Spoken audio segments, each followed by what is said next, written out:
welcome to another episode of Definitely Gospel Centered. Today we have three awesome guests. They're my good friends that I have known for 5 years. We met 5 years ago. So I'm excited to introduce you to Margaret Teague. This is her sign name. She's a teacher for deaf ed, and she is amazing. It's really sweet to see how she loves her students. Thank you. Welcome. Second is Min Min. Oh, misspell it. Sorry, I'm struggling with my finger spelling. Min Min Wood. She's a sweet, sweet mom friend for me. She has a son who's 2, and also she's an awesome soccer player. Woo! You don't want to meet her on the turf because she's just amazing. Welcome.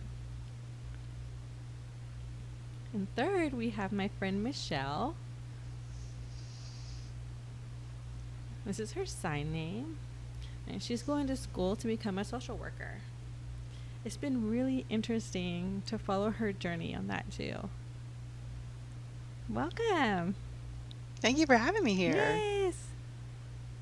Thank you guys for being here. I'm really excited. I'm excited. Yes. So today we are going to be talking about biblical community. So we're going to discuss God's word and his plan for people to live and support each other and love each other the way his word would have us. So Michelle, our first question is going to be for you. But wait, first, how are you guys? Oh, good. Great. Good. Man, I was just ready to just dive in. It's better for me to start with that. Good. And how about you? Yeah. How are you? Doing good. I'm good. I'm tired. I have my coffee. Yep, Oh, I should have perfect. brought mine Yeah. too. It was like the Christmas Spectacular mug from a few months ago. So I'm tired, but I'm really excited about this. I feel a little tired, but as soon as we started, I'm like alert and ready. I'm ready to go now. Ready. Yeah, I agree. I'm excited for a good conversation. I love good conversation. Yeah, I'm looking forward to it. Yeah. So I've known the three of you guys since a minimum of 5 years, I think. It's been really cool to see how the Lord has just really moved in everyone's life and how we support each other, which is different seasons of life. So Michelle, related with biblical community, could you explain that for us? What does that mean? That's a good question. My view of biblical community is people who are broken, and typically biblical community, people can awfully think it has to be, perfect and innocent in order to be a part of it, but it's not at all like that. Often there's a lot of misconceptions, really, and so I think it's just a group of broken people that typically need a safe place to be real and open and share their sin and allow the light of Jesus to shine on areas of their lives for transformation purposes. But as this group gathers, the goal would simply be Jesus. As all of us as Christians being sanctified and looking more like Jesus. Typically, every so often, like we might think, we're going to be perfect. We make mistakes. And we're not perfect. And so to have a place, we're there for that reason, to know that we can support each other and encourage one another and build each other up and have the reminder that we're not alone. Yeah. I know that there's other people out there that might often do this and feel this way. I agree. And yeah, that would be my take on that. Yeah, I agree. It's easy for believers to feel like, oh, I'm alone, I'm struggling, and I can hide, and it just becomes more of a challenge. It's like nobody else can understand me. Mm-hmm. Nobody else Yeah. can. Oh, no, you can't understand me. You just couldn't understand me. You can't. But I've been surprised at how many Yes, people yes. actually can understand some of the things that I I'm going agree. through. Sometimes, people like to stay comfortable. We can isolate ourselves. We can say, oh, I'm fine all by myself, me and my sin. And we accept where we are and we stay alone. But no, really, there are people out there who have similar struggles, and you can find them.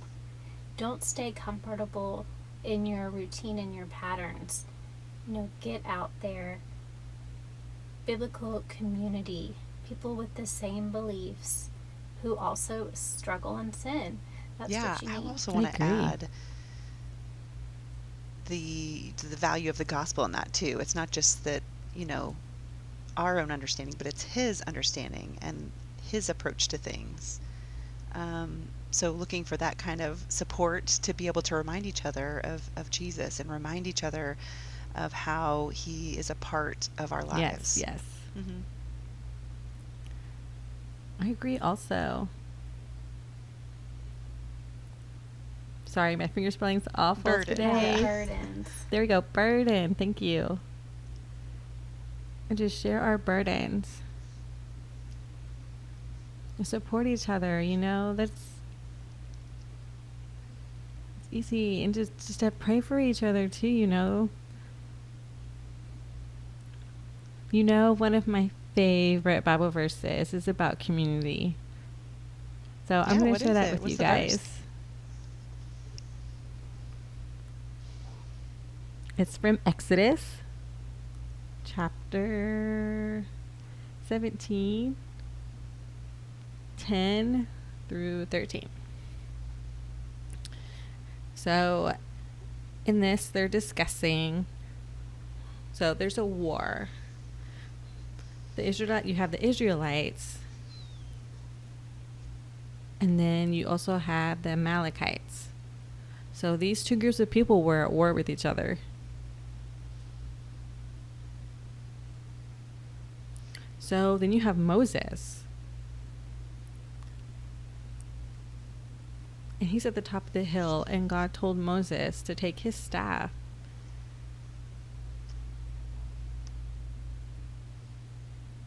he had to hold it above his head. And if he started to falter, then the Amalekites were going to overtake the Israelite people. So he had to hold his hands up. I mean, can you imagine having to hold your arms up, holding your arms up with the staff all day? That's a lot. So 2 other people joined, Aaron and Hur. So the 3 of them climbed up the hill. And at the top you had Moses that was holding the staff. And so he started to get tired.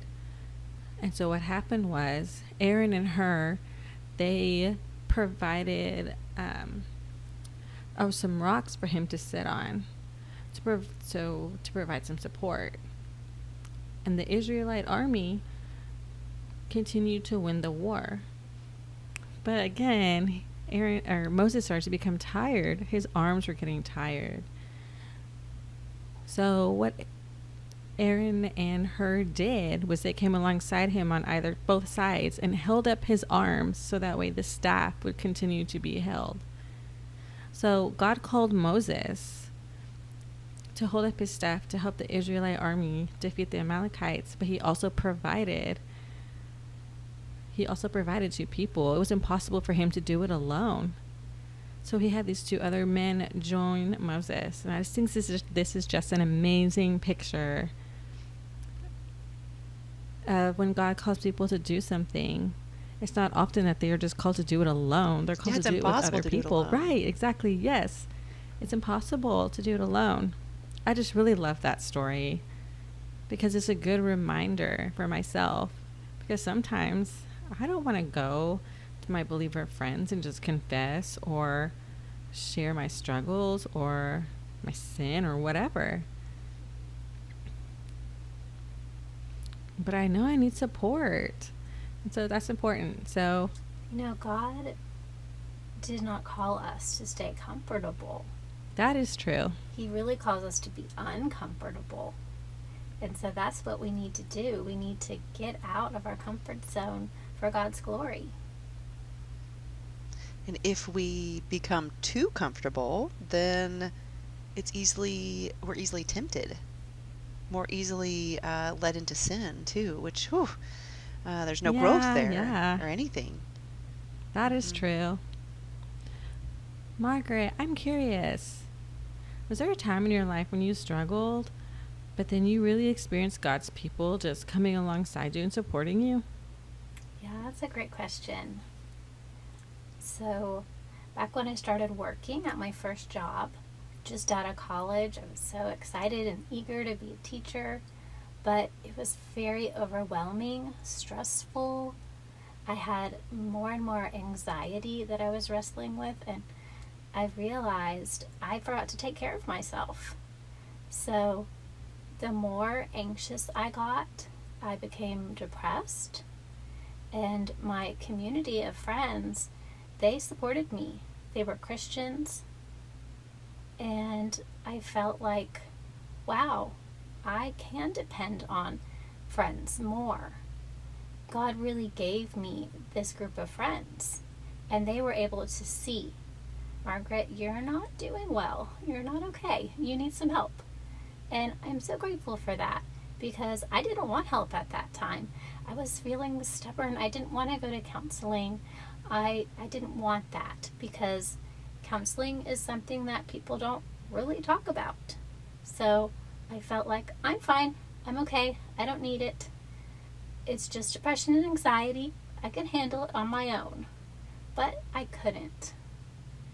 And my friends said to me, that I need to take care of myself before I can take care of others, like my students' needs. And I need to be the best teacher that I can be. It was such a good reminder to me, because God is there to support me. But counseling is also valuable. And counseling, along with a biblical community of friends, made all the difference. I was able to get better. My depression and anxiety improved because I found the right people to support me, the right community to really be there for me and just spur me on to become the best version of me that I could be. I'm so grateful for that. Yeah. That's really amazing. I remember one time in my life I was struggling too.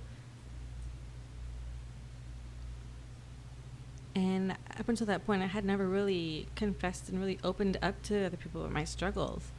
Yeah, but then it's I realized, hard to do. Yes, and I slowly started to do it. Process. Yes.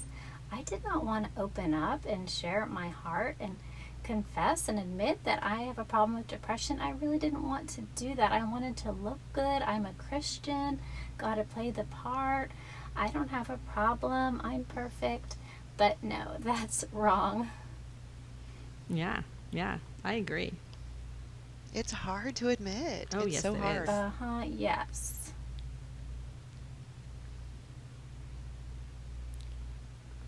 I also feel like the society in general, people in general, I can do it myself. I don't need help. And people think it's a bad idea if you want or you need help. But the opposite's It's kind of like true. that idea that, if you have a problem, well, okay, deal with it. Brush it aside or sweep it under the rug. But there will be a day that all of that will explode back in your face, and it's overwhelming. So the more that you hide your sin, the more that you hide things, it will come back. That mess will come back. It will. It'll be there. And that's happened. It just goes to show you need me. You really need me. And it's not easy. It's embarrassing sometimes. But when you're willing to admit things, you feel better eventually. It's a process. But it takes some time to realize that kind of support is For sure. invaluable. I also want to add to that, forgot about this, during that time, I have been visiting different churches and I didn't have a church home. So it was very difficult. After that, I finally started to heal because God gave me and provided the perfect church for me. And I thought, wow, God really does care about me. Because when I started getting better, then God gave me the church with an interpreter and everything that I needed. I was amazed. So the process was worth it. It's tough to go downhill, but there's always hope. And God knows there is hope in Him.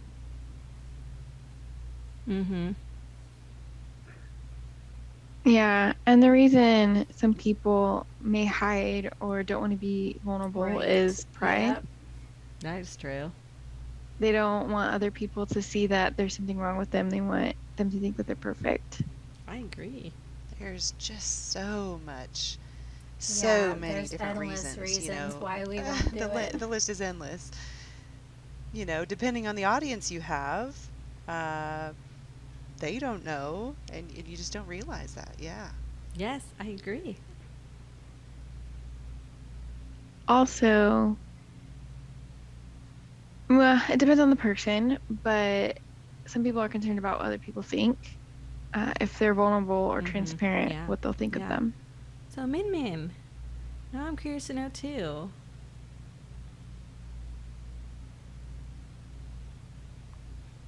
In the past, when you confessed sin struggles with other believer friends, what did that look like for you? How did they respond?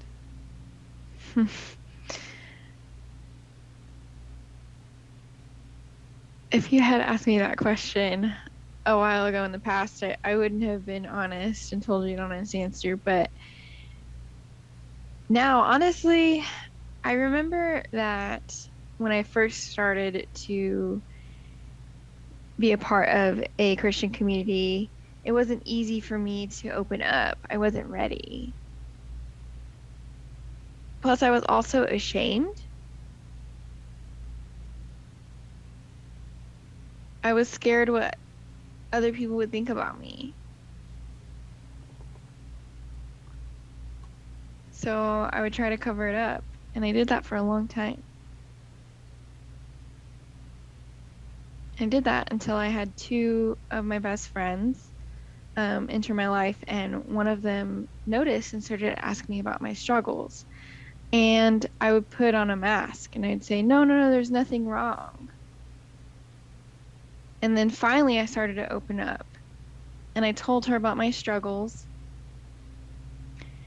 And her response was not what I expected it to be. She didn't just abandon me or say that I was too much to handle. She stayed, and she supported me through that and asked how she could help.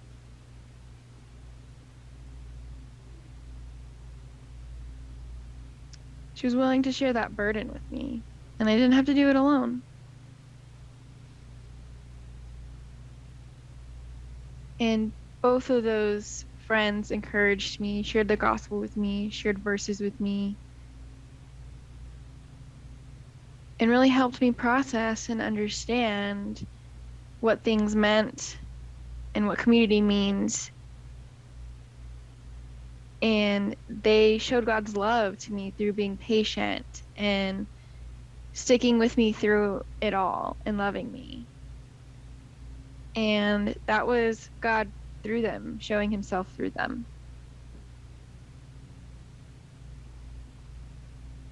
That's really awesome. So how was your first experience really confessing with other people, and they just stayed with you? They stayed alongside you the whole way. Like, that's what you said. That's a really great example of Christ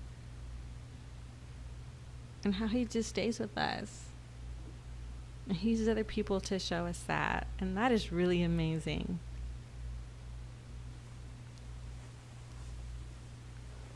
Yeah, and the reason that I was so guarded was I had had a bad experience with other people.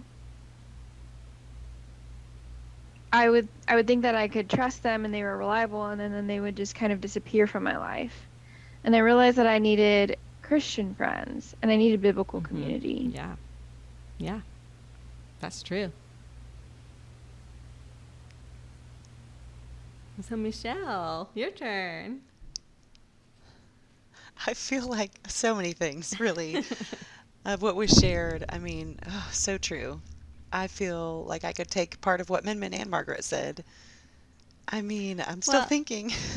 My mind is blank. fine.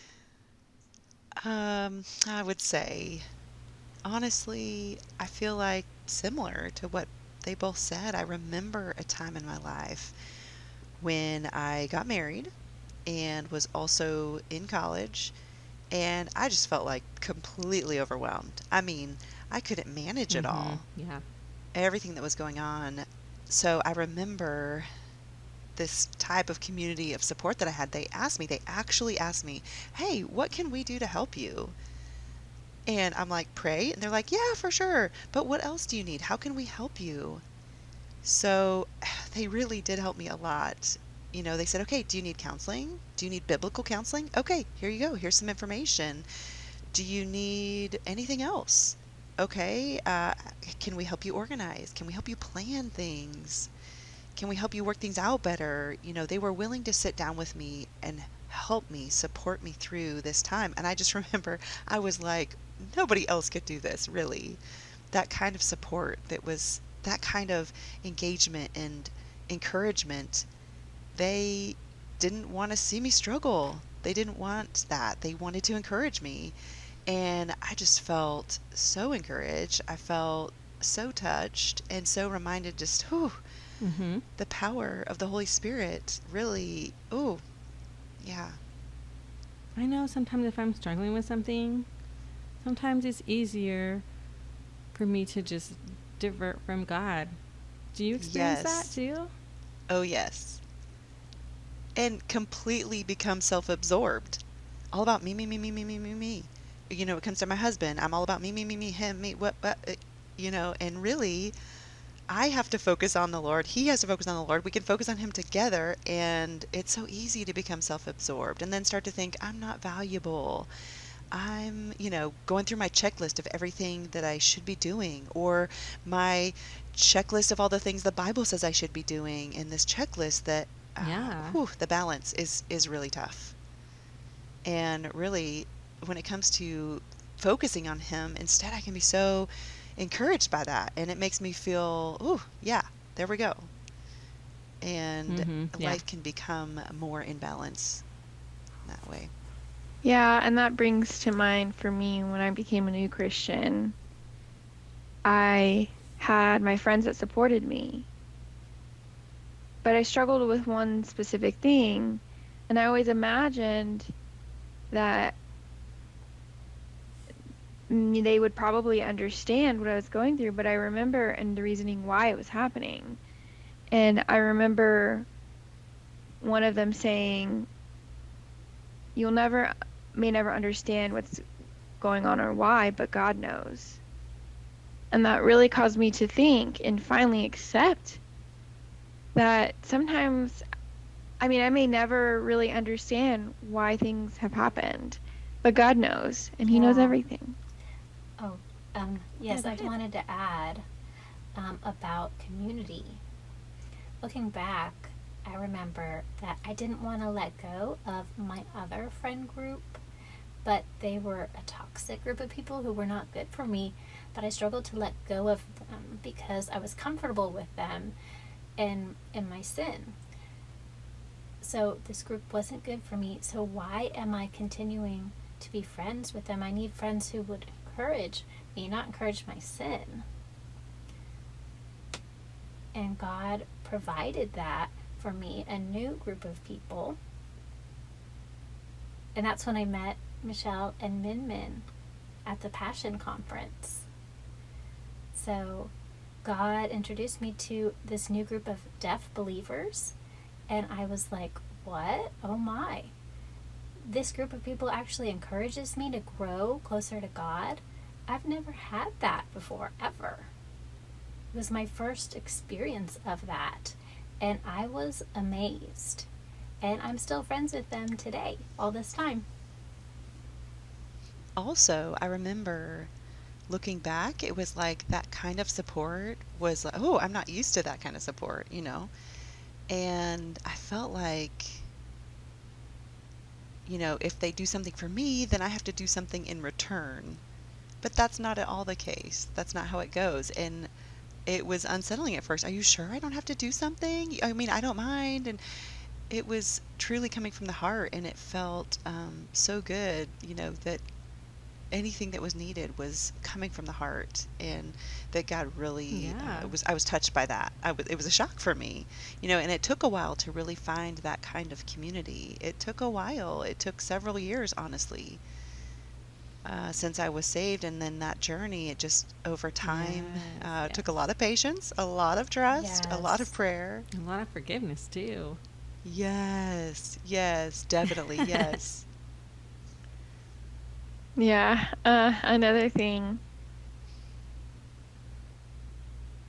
Another reason why it's good to have biblical community is because sometimes there's one time that I felt, well, someone saw that I had been triggered, and I I started to really feel uneasy, and I had this urge um, to drink alcohol and just cover up my emotions and what I was feeling. And I realized that that wasn't good. So I contacted my two good friends and let them know that what was going on. And they responded so well. They supported me, they encouraged me, and I didn't drink. Their support kept me going and continued to stay positive, and Yeah, they you prayed had for me. accountability. And it was a relief. Yes. Yes. Yes. Yeah, it's not easy, but you did Right. it. Yeah. And if you do something small, I, I, I mean, you have to start somewhere. That's right. That is That right. is something. So we all know how sometimes biblical community can be tough in being open and honest about yourself. So for people that are watching, that are kind of like, oh, I don't know about that, biblical community makes me feel a certain way, and then maybe they're just comfortable with, their sin.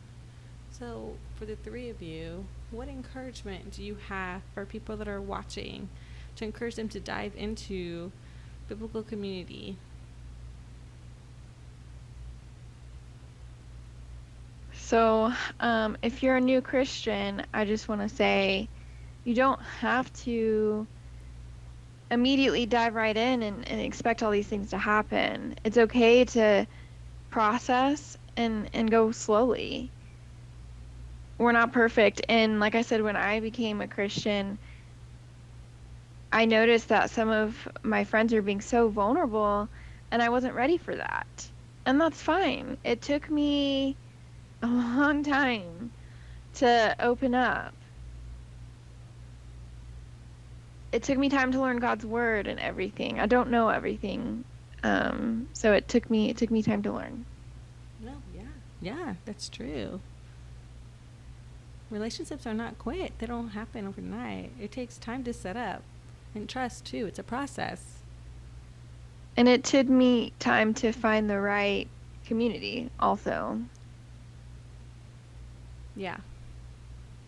I agree. Go ahead, Just to Michelle. add, I mean, I know people out there in the deaf community, whew, it can be hard to find. Biblical community, ooh, is even harder. Even harder. So, I mean, I remember when I was first saved, I would typically just jump in with all kinds of different groups, different communities, and I still didn't feel completely comfortable yet. I wasn't quite confident with myself, and I just didn't know what my gifts were, like what gifts God had given me to be able to help and to serve others for His glory.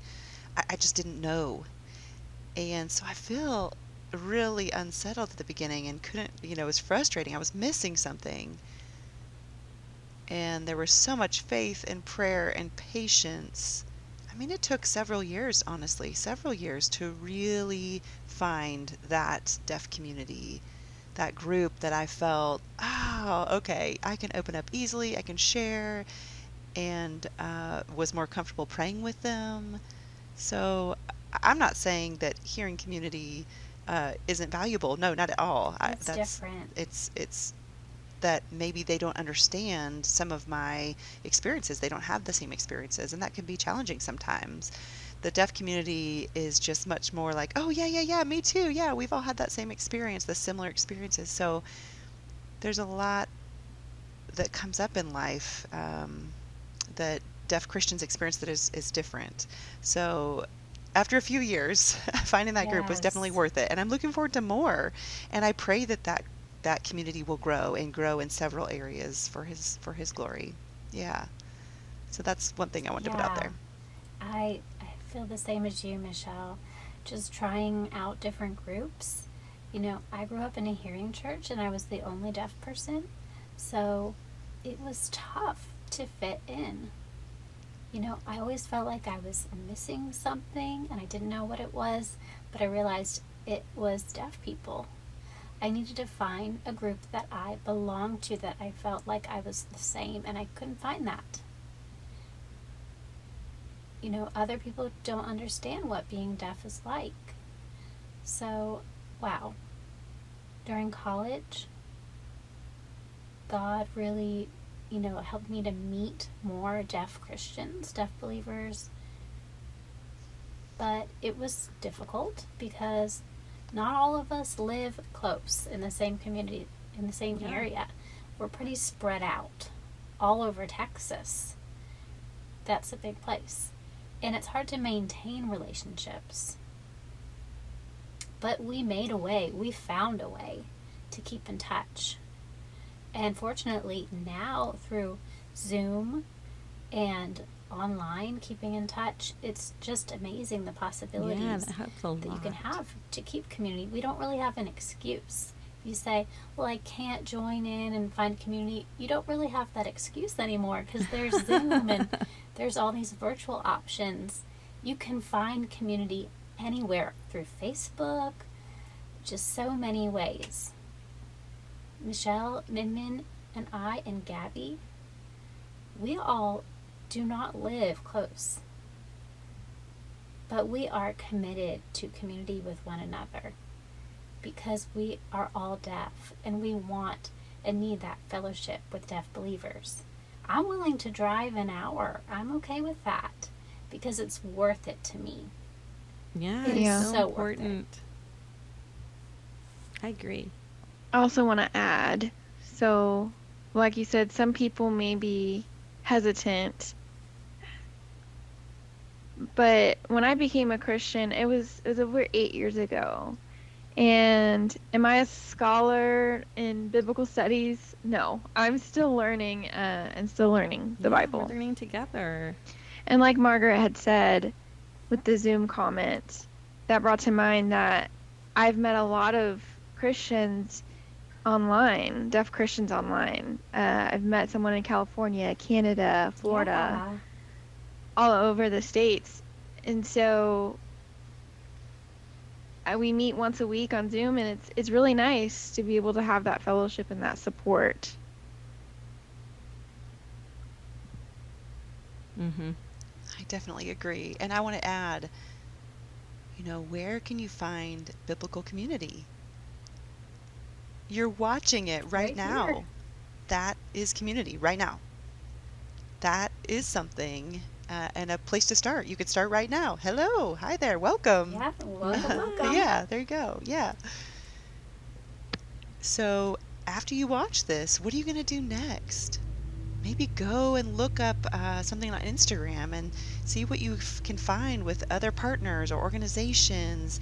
Look into, what's happening in the deaf community. What are the options? See what people comment right here on this on this conversation. And maybe there's some workshops that are available that have Zoom, and you can take advantage of participating in something like that. Right, And maybe you'll yes. meet other people who have similar experiences. Yeah, and as well, I want to add, I totally agree.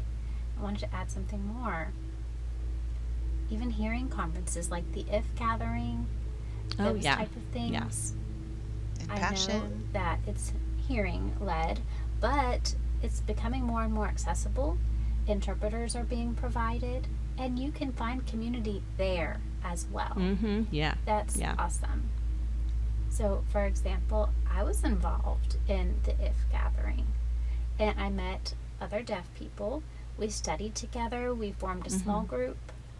It was so cool because there was a variety of deaf people from Austin. We all got together, we met each other. It was a great experience. Yeah. I agree. Yeah, and don't be intimidated. Don't be afraid to start something new. God will use that. Maybe your journey is a little bit different. Maybe you started the hearing community group. I did, and I learned so much from that experience, and confessing and sharing with them my deaf struggles. Yeah, they didn't fully understand, but it was still good for me to tell them those things, and they learned a lot as well. And now, with more deaf friends and more interaction with other deaf, you're right. There is that understanding that exists there. I feel like God can use so many different people to just show you more of who He is and for you to have a relationship with Him. So, Michelle, Margaret, and Min Min, thank you so much for joining today. I just love this conversation. The four of us have known each other for a while, and it's fun to watch the three of you just grow in your relationship with the Lord and with each other. It's been really sweet. So thank you. And for those of you that are watching, thank you for joining us. Please, if you have any questions or you're curious about community groups or anything like that, please contact us. Yes. Yes. Millennial sure. Project has a lot of ideas for how to provide access and more community-based things for the deaf.